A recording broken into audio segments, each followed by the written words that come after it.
So Astha, you're already in the police service. Yes, sir. So when did you join the training? So I'll be joining tomorrow. You'll be joining tomorrow. Yes, sir. So you had the option to skip the foundation course? Yes, sir. I had the option of skipping the foundation course as well as taking 1 year EUL Okay. So where is your training starting? In Nagpur or Hyderabad? in Hyderabad, sir. Hyderabad. So, okay. So they don't start with the fire and civil defense training now.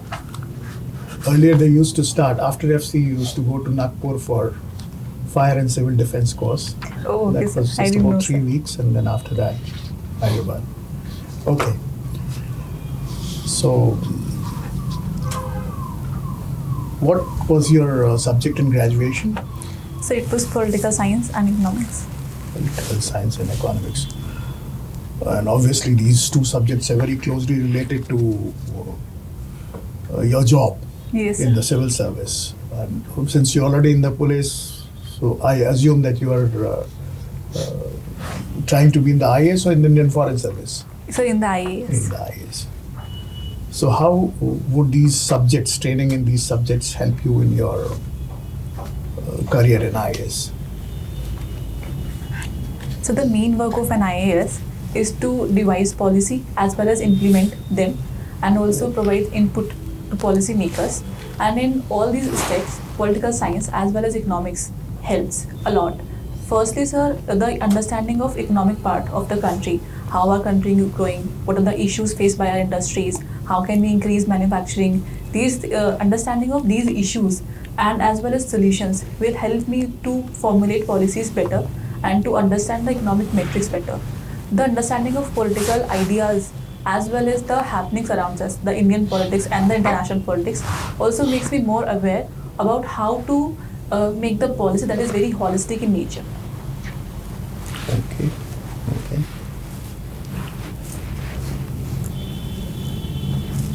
So, I believe somewhere in your profile you mentioned about some debate regarding corruption. Yes, sir.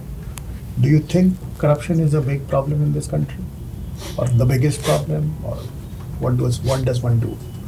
Yes, sir. I think it's one of the major problem that our country is facing because the corruption itself and its various impacts on other sectors damages our economic growth as well as our rise as a nation. Okay. Now tell me, there's a concept called intellectual integrity. So, any idea on what it means? So I think for me it means that we should have integrity in terms of our intellectual pursuit as well. For example, if we are doing a research and that research should be completely honest based on facts and figures and should be neutral and free from any kind of bias or preconceived notions. Okay. Now, suppose in a policy making situation, you have a situation where the political executive is suggesting something which is not very legal, and you have the option to object and completely move away from it or stop it, because you may be presented with an option that if you object too strongly, you will move out.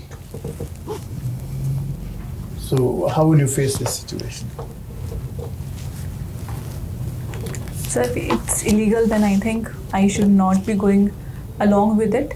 I'll choose to stop it if I can. I'll make the political executive understand the implications of it, both in terms of legal implication and the implication on their own image.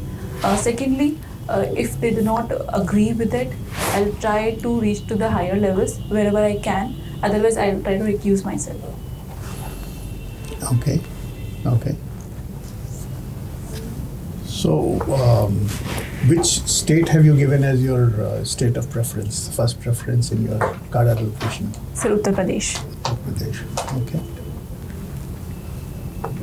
So, what do you think is the biggest problem of Uttar Pradesh? I mean, if you have to highlight just one single problem that you would like to attack. So I think the demographic dividend that we can harness, yet we are not able to harness it properly because our majority of our population is still dependent on agriculture. So what does one do about it? So I think we have to promote manufacturing in Uttar Pradesh, and there are various areas where we can actually promote manufacturing a lot. For example, food processing industries.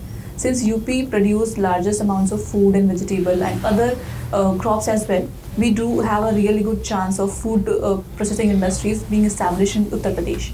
And also we have a large population, a young population. We can establish other industries as well. For example, government recently announced defense in corridor and other such projects.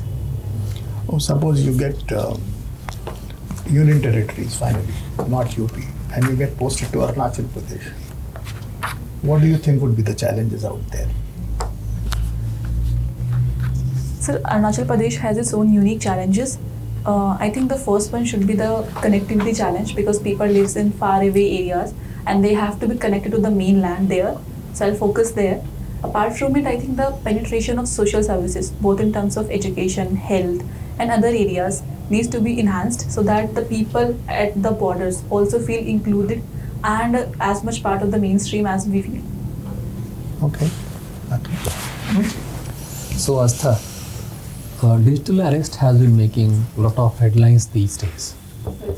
Digital arrest has been making a lot of headlines these days. Are there provisions in our BNS related to digital arrest? I'm not aware of the exact provisions, but I think related to digital crimes, there are provisions in BNS. Okay. So there is no provision in our BNS regarding digital arrest. Very recently, Supreme Court has laid down very important guidelines regarding digital arrest. Are you aware of that? 3 guidelines. CBI has been authorized to take up any matter pertaining to digital arrest, and all the state governments have been told very clearly that any case of digital arrest can be suo motu taken over by the CBI, even from states like West Bengal, Tamil Nadu, those who are objecting to the CBI. So please be aware, because you have the IPS, so please be aware about the provisions related to digital arrest. And this third thing, there is a helpline number for cyber frauds. What is that number? So I think it's 1930, but I'm not very Very good, you're absolutely right. Thank you. So there is another helpline, 1945. 1945. Okay. So 1930 is for reporting and 1945 is for act. So EFIR can be filed and the person can be nabbed or tracked. Okay, sir. This is the difference between these two. Okay. Uniform Civil Code. Are you in favor or against, and why?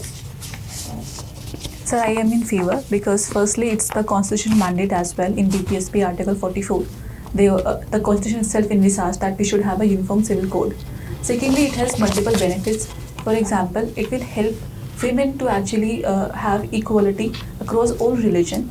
Secondly, it will help to harmonize various laws pertaining to marriage, divorces, and other aspects of personal relationship across the religions. It will also help to modernize and to make certain changes which is against the constitutional morality itself. Okay.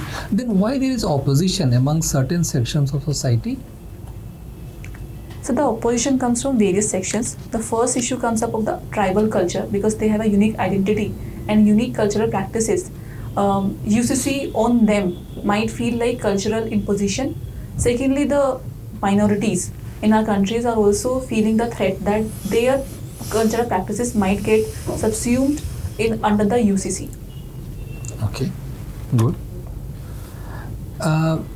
The Home Ministry had set up a cut-off date to see to it that Naxalism is wiped out from across the country. What is the cut-off date? So March 2026. So are we on course?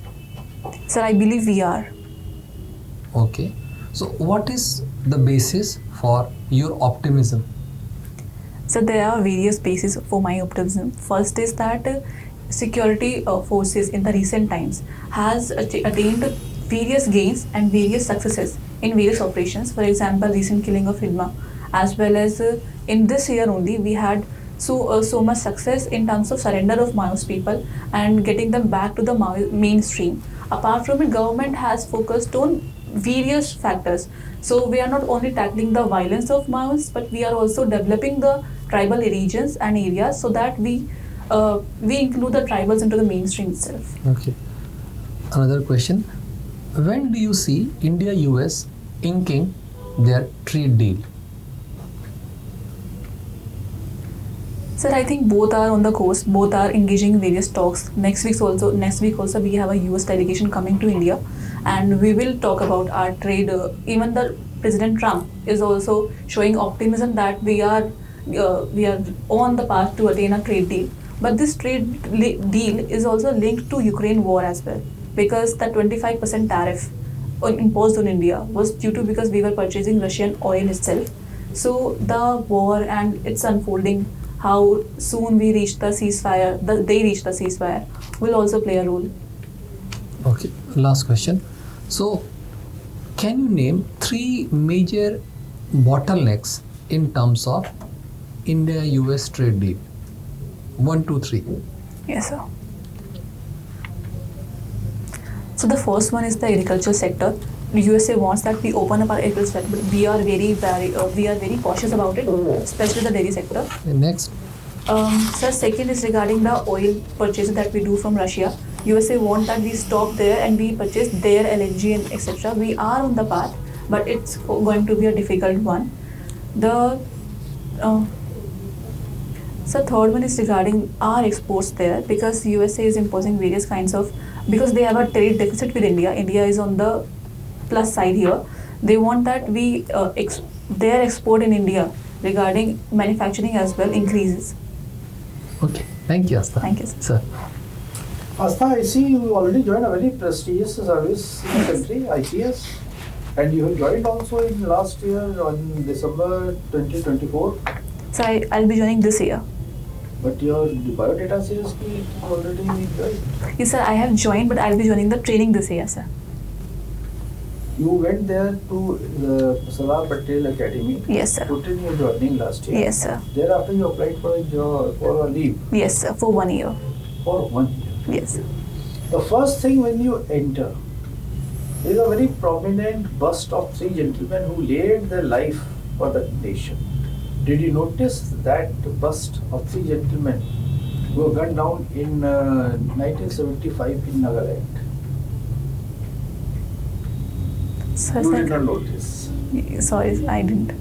Next time you go there, please see what the people of this country have done for the nation Yes, sir, definitely, sir. and how prestigious this policing is for this country. Yes, sir.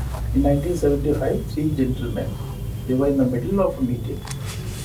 They were gunned down by the terrorist over there, extremists. And so the bust is existing there. So first thing when you enter the academy, is you see that bust. I'm surprised you did not notice it. So I might have. But you did not need to read what is written there. So I will this time, sir. Oh yeah, please do. Yes, sir. You've been a study, since now you joined the police, I can't ask you any question because you've got no exposure about the police. But as a citizen, I can ask you this question. You belong to Shamli, Yes, sir. and you've seen that Shamli and Muzaffarnagar have been witness to very, very violent communal tension. Yes, sir. Okay? My question is, how is it that there is not a single incidence of violence ever since 2017, and not a single incidence of violence from earlier regime also, the 2007 to 2012. Are you understanding the question? Previously there was a regime of Mayawati ji in Yes, the sir. state, 2017-12. Now you have Yogi ji in the country. Yes, sir. During the entire period, there is not a single incident of communal violence. So why is it that during that particular period, it witnessed so much of communal violence? And Muzaffarnagar has got a history of communal violence. Yes, sir, the riots in 2013. Please explain. So, do I have to explain the reasons for communal violence, or do I have to explain the reason for absence in the past few years? You have to actually weigh the two and come out with a conclusion. Okay, sir. Sir, as per my own experience, because I live in Shamli, I have witnessed the Muzaffarnagar riots as well. So I think, sir, there are various reasons for communal tensions in the past. Because the first one I believe is the political reason, because the leaders itself, they choose to flare these tensions and create disharmony between people for their political gains. The second reason is the law and order, which has improved over the past few years a lot. The zero tolerance policy of our honorable CM Yogi ji has improved the law and order situation in Shamli and overall in UP, which has led to strict responses from the police as soon as the situation flares up. Apart from it, in the recent years, the situation has normalized and the communal violence has normalized. It's because so I think the economic development also is playing a role, because now that youths and the region itself is facing so much of economic growth and prosperity, I think these tensions are dialing down. So the next question comes naturally is you said a lot of economic development is coming up. Yes, sir. And there has been industrial conclave also over there. They did have the invitation to all the investment summit. Yes, sir. So when was the last investment summit and what has been its effect? How much money has come in? So as per my knowledge, the last investment summit was last year 2024, which I have read. I'm not aware about whether it happened this year or not. So in the last investor summit, UP received a lot of investments, and in various regions itself. For example, our own region, West UP, received a lot of investments, both in industrial as well as in other terms. And sir, the main focus of UP government was to spur investment in the regions which are backward or which are facing exclusion. For example, Bundelkhand, Jhansi itself also received a lot of investments. Also the East UP region as well. So what are the projects which have come up in Bundelkhand region? So first, the Jhansi Industrial Development Authority, which is spurring and which is promoting various projects. Apart from it, the expressways are also building up there. For example, I have heard about the Jhansi Expressway. I'm not very sure where it is going from. Bundelkhand Express you're talking Yes, about sir, yes. probably. Yes, please go ahead. Apart from it, I think, sir, the Defense Industrial Corridor also is in there. I'm not very sure about that, sir. Yes, you are correct. Okay, sir. And sir, then there is one DFI, so Defense, the freight corridor directly goes from there also, the first Eastern Dedicated Freight Corridor, sir. There are 12 expressways which are coming up in Uttar Pradesh, and Ganga Expressway is also starting from there. Yes, sir.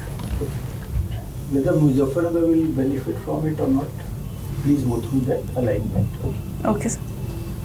Now, as a police officer, what can be done to improve the security concerns of the women? Because whenever they go out, you must have also felt there's a lot of insecurity.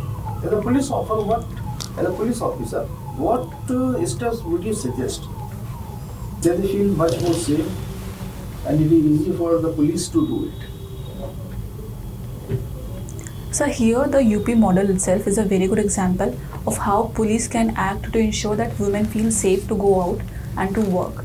For example, in UP, we have pink booths and pink helplines as well, wherein the all women police station is there, those who are available 24/7 to actually interact with women to respond in time. Apart from it, we have a dedicated helpline also for women. And so thirdly, the infrastructure also is improving. For example, CCTV cameras, street lightnings, etc. And then we have provisions of EFIR and other areas which are improving the law and order responses, police responses itself. Okay, my last question to you. Western UP had benefited from the Upper Ganga Canal. We have the Upper Ganga Canal, Lower Ganga Canal, which are emanating from Haridwar, Yes. moving right up to Kanpur. Muzaffarnagar is also beneficiary of that. That is why you have the sugar cane. Yes. What are the recent irrigation projects which have been completed for eastern Uttar Pradesh? Sorry, sir, I'll have to read about it. Saryu Nehar Pariyojana. Yes, sir, I've heard about the Saryu project, but I'm not heard read a lot about that. I will surely read. Okay, thank you. Thank you, sir.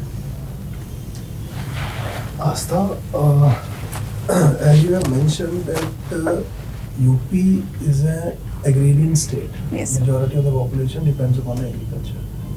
And one of the biggest issue between India and US trade deal, it is agriculture. Yes, sir. So now you are aspiring to be an IAS officer. So let's suppose you are going to finalize this deal. So what you are going to do? So I'll be presenting my country's needs and how agriculture is not only an economic activity pursued here, but agriculture is a way of life, and how entrenched and how deeply people are into the agriculture sector. So I'll make sure that the US delegation understands our own compulsions and our own needs. Apart from it, I think, sir, we need to modernize our agriculture itself. We cannot completely isolate them from the world for indefinitely period. So in the meantime, I'll focus on is improving and strengthening the dairy sector and agriculture sector so that they're formalized and they can compete with the US markets. So thirdly, I will also go for selective opening in certain areas so that even the US delegation feel that we are not completely closed and we reach a trade deal soon. Like which areas? So I think they focus much more on the soybean exports and things like the crop that the majority of their farmers grow. So we can open up there, I think. Is it going to benefit India or Indian farmers? Indian agriculture specifically? So if we talk about the opening of Indian agricultural market for the US, so in the short term it might lead to disruptions and a negative impact on the farmers. But I think in the long term, competition always helps us to thrive and to compete on the global stage. Okay. And what are your views on, because you are now aspiring to be an IAS, so this is the question. So what are your views about the geopolitical angle of India-China closeness? How it is going to impact the geopolitics of the world? So India-China has a very complicated relationship that has implication over the world itself, because right now the world is in a flux. The power changes are happening. The US hegemony is declining and China is on the rise. So if India and China normalize their relationship and they grow closer, it will be a big challenge for the US hegemony to be established. Secondly, India-China closeness will also change the power equations in Asia itself, because other powers in Asia, for example Japan and other partners like Australia, might also feel that they cannot have strong ties with India now that India and China are close enough. So these are all things I can think of right now, sir. So it would be beneficial for India or not? Can we rely on China, relationship with China? So our relationship with China is very complicated. Personally, I feel like India and China are competitors, and because of their boundary dispute as well as their competition for Asia's power symmetry, because we want a multipolar Asia, they want a unipolar Asia, and China is very aggressive as well. We cannot completely rely on them, we cannot completely trust them. We are in a competition, and India is doing both, engaging and as well as competing. Thank you. Thank you, sir. Thank you, sir. So well done, Astha. Thank you, sir. Just keep it up. I think you will be doing really well. Thank you next so time. much, sir. All the best from my side. Thank you, sir. I'd request my other colleagues to give you some specific advice. Already the points have been told to you, little bit of your policing background and all the related, and especially PSIR, your subject. Yes, sir. So by the time your interview there, India-Russia summit will be over. Yes, sir. So the outcomes will be of real great importance, and who knows, by that time you might see the final stages of BTA, between India US coming through. Yes, sir. So please be sure in terms of these aspects. Definitely, sir. Sir. I find most of your answer very balanced. Thank you, sir. And it's good that you skip expressing your opinion. But if you have to at all express your opinion, please go through the PIB sites. Okay, sir. That is the official version Yes. about foreign policy and the specific sites of the concerned ministry, Yes, sir. external affairs sites or PIB. Yes, sir. That should be able to give you the knowledge base is very good. And since you not joined, so that question was not there. But as a police officer, they will be asking you certain things about the internal challenges, security challenges for India. Yes, sir. That question may come from. Okay, sir. To be prepared, ultimately your question will be asked only through your DAF and your subject Yes, sir. and your current affairs. So make a list of these. Your interview on the 11th, Sir, on 16th. 16th. Yes. You have got time still. Yes, sir. So make a list of the current affairs and as has been suggested, look at the probable questions they can ask Yes. and jot down what you will answer. Once you are able to pin down your thoughts into writing, when you go inside the interview board, your answers will be much more forthcoming. Yes, sir. As it is very good, but it will improve it further. Okay, sir. Okay. Thank you, sir. Thank you, Thank sir. you. Thank you so much.